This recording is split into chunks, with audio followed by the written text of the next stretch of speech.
Moment of inertia, rotational analog of mass, and we can write down the relation like this: mi/ri square. And if we are considering a circular body, let's say, and there are so many particles in it, and each particle has got a mass of m1, m2, and so on, and this is actually considered to be the axis of rotation. So m1 and the distance of that particle from the axis of rotation is r1. So I can take m1 r1 square. Then I can take the next particle m2, and then I can write down m2 r2 square, and so on. And I can keep on adding them.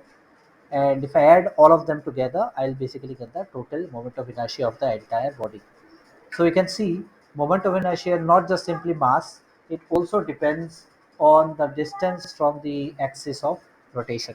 So it depends on how far the particle is from axis of rotation.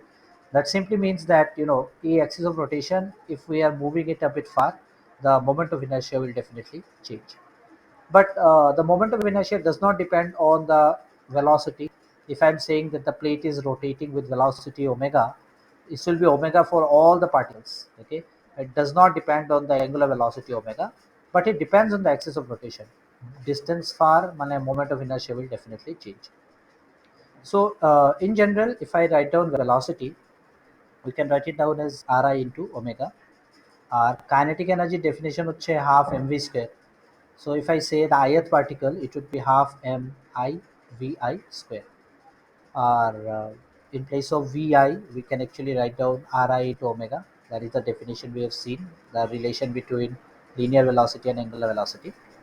And in place of vi, I can write down Ri omega. I can write down Ri omega. So I can write down half m I Ri square omega square plus half m omega square.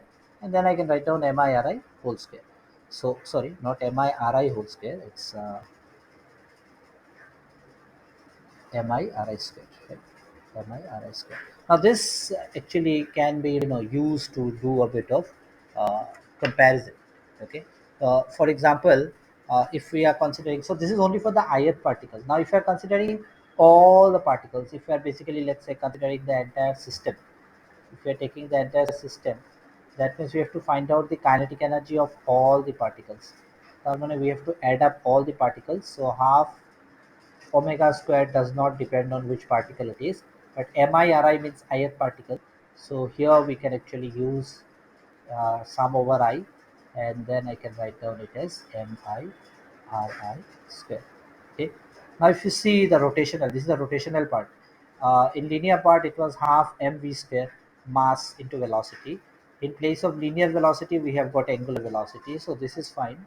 In place of linear velocity, we have got angular velocity, and in place of mass mi, we are actually having this relation mi/ri square. Okay, therefore what we say is the moment of inertia or rotational analog of mass is I is equal to summation mi/ri square. So in general, we can say that the kinetic energy of a body which is rotating will be nothing but the rotational kinetic energy, and this will be more or less half m omega square I. Okay, or half I omega square. So we can actually write it down like this.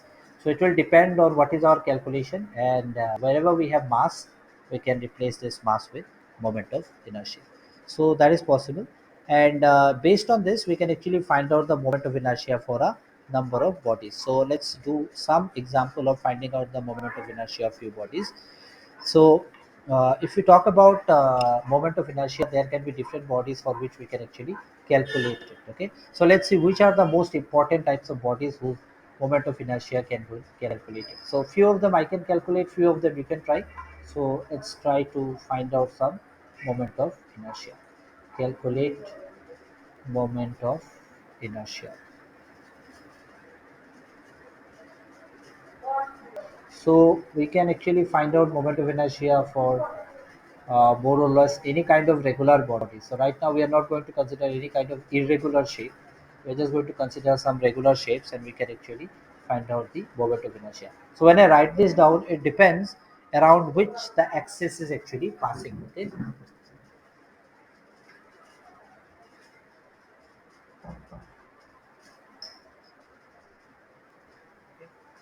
So it will actually depend around which axis we are actually talking about.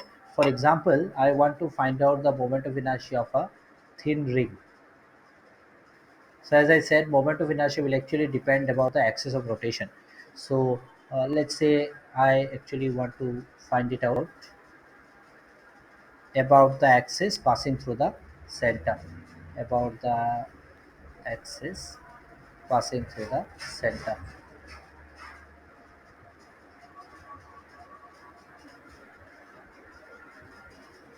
Now about one of its tangent, that can also be done. Okay, that can also be done.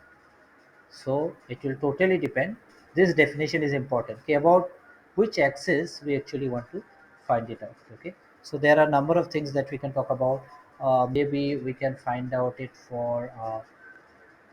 So these are some assignment kind of thing that we can actually do. Uniform rod. I'll show you the technique for finding out for each of them. Okay, uniform rod about a perpendicular bisector. Let's say about perpendicular bisector.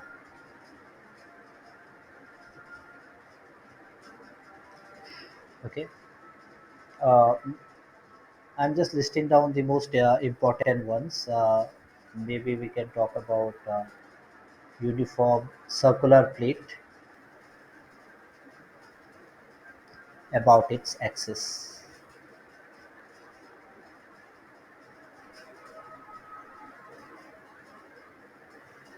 Axis.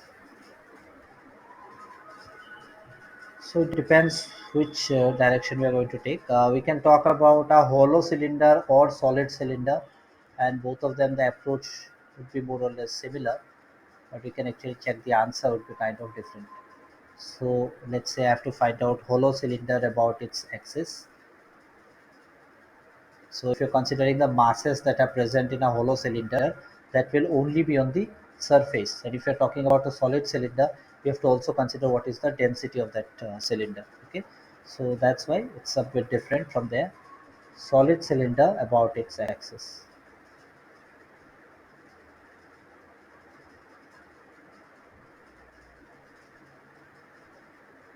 Its axis. Okay, and similarly, 6 and 7 maybe I can write down together. I can talk about just like I've talked about hollow and solid cylinder.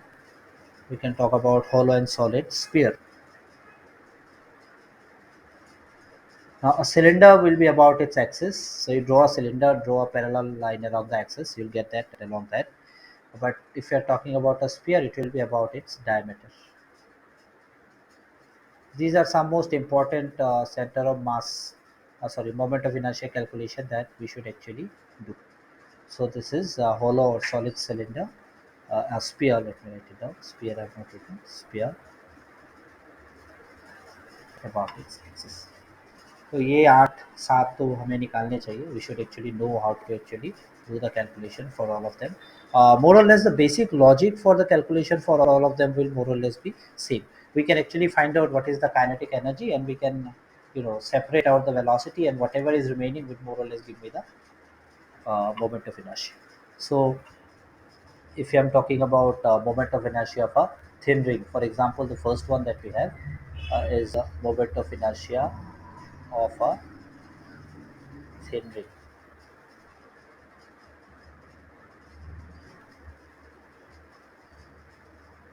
So we can think about this example. Okay. So if we are considering a thin ring about its axis, so this is important about the axis passing through the center. So first we can actually draw the ring, and then actually draw a thin axis. So the ring would be like this. That means it's a ring.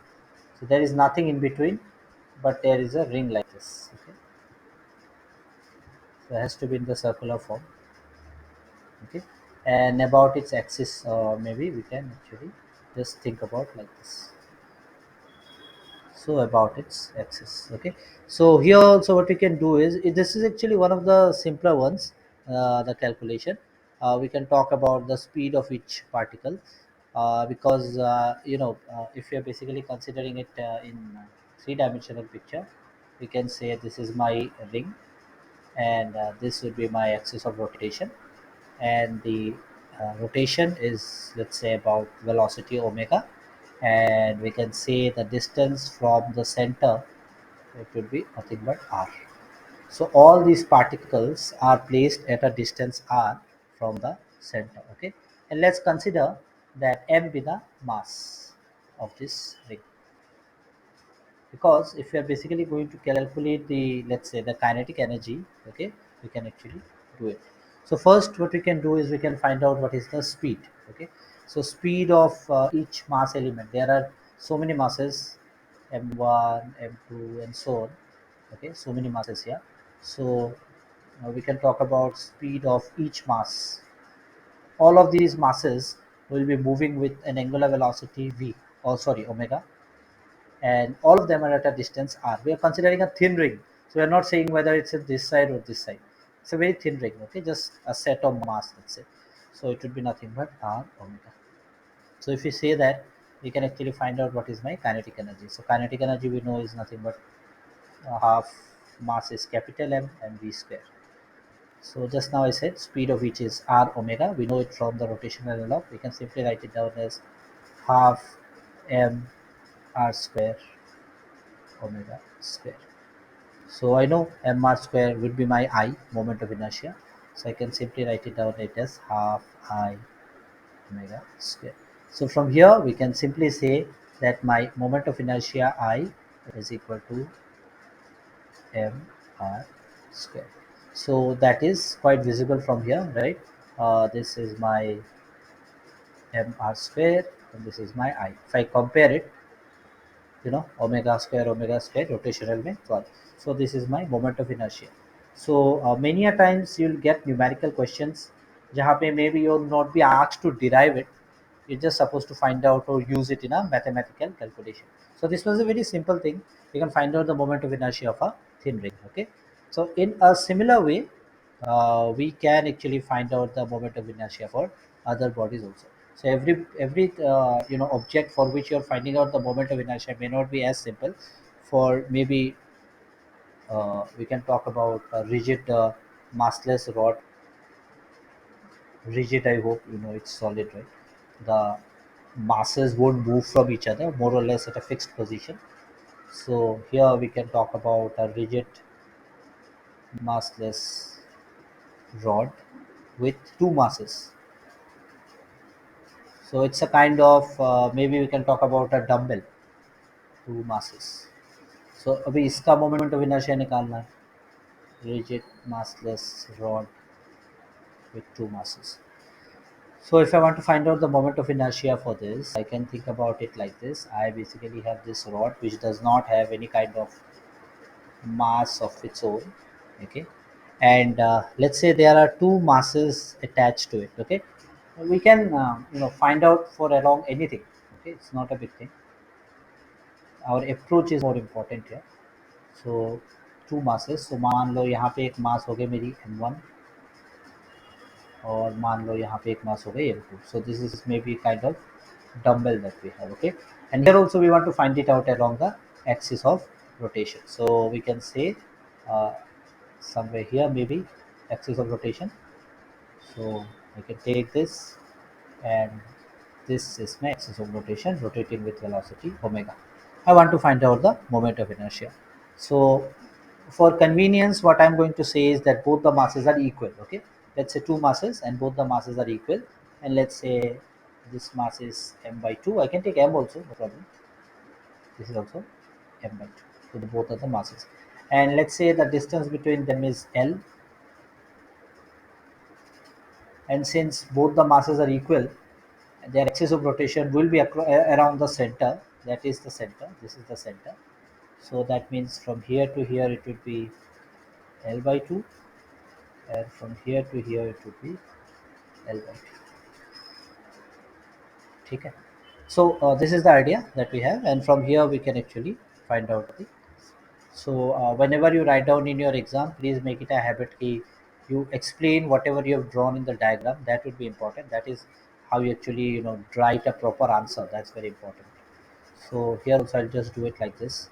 You can consider and write down some sentences. Let's consider a rod which is massless of length L, and there are two masses m1 and m2 of equal mass. So let's say m by 2. So we can write it like this. So Here I just may try to write it in short. Each mass is equal to m by 2. Now, if I talk about the moment of inertia, okay, I know that from the previous idea we have already seen. Uh, if you are considering a single mass, we already know it is I is equal to m r square, right?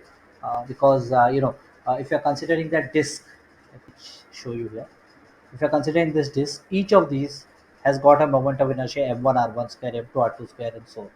So here also, I know that this would be nothing but for this, it would be m by 2 into this distance square, and then m by 2 into this distance square. So for each of them, I already know it, right? So in general, if I go by the definition of moment of inertia, I know I is equal to m I r I square. So it is I m I r I square, where m is the mass and ri is the distance from the axis of rotation. This is a very simple example because there are only two masses involved, m by 2 and m by 2. So here what we can do is we can simply write it down as I is equal to mass 1 distance 1 square plus mass 2 distance 2 square. So if I take it, mass 1 is nothing but m by 2. I'm saying the masses are equal. It can be a numerical problem as well into distance. Distance is L by 2 in both the cases, so I can write it down as L square by 4. Right? L by 2 whole square, so L square by 4. Similarly, for the second one, it would be nothing but again m by 2 into L square by 4. So this would be nothing but 2 times m by 2 into L square by 4. The same, so I added 2 times. So this 2 and this 2 will get cancelled.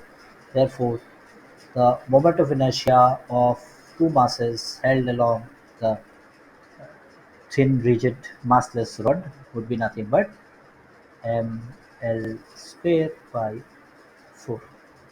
So in place of massless rod, they might say for a dumbbell, consider the rod of the dumbbell as massless under ideal condition. So this way we can actually find it out for this as well. So in this way we can actually find out the moment of inertia for all these things. Okay, uniform rod about a perpendicular bisector. Here I've just considered that there is mass at two ends. Uniform circular plate about its axis, and so on. Okay.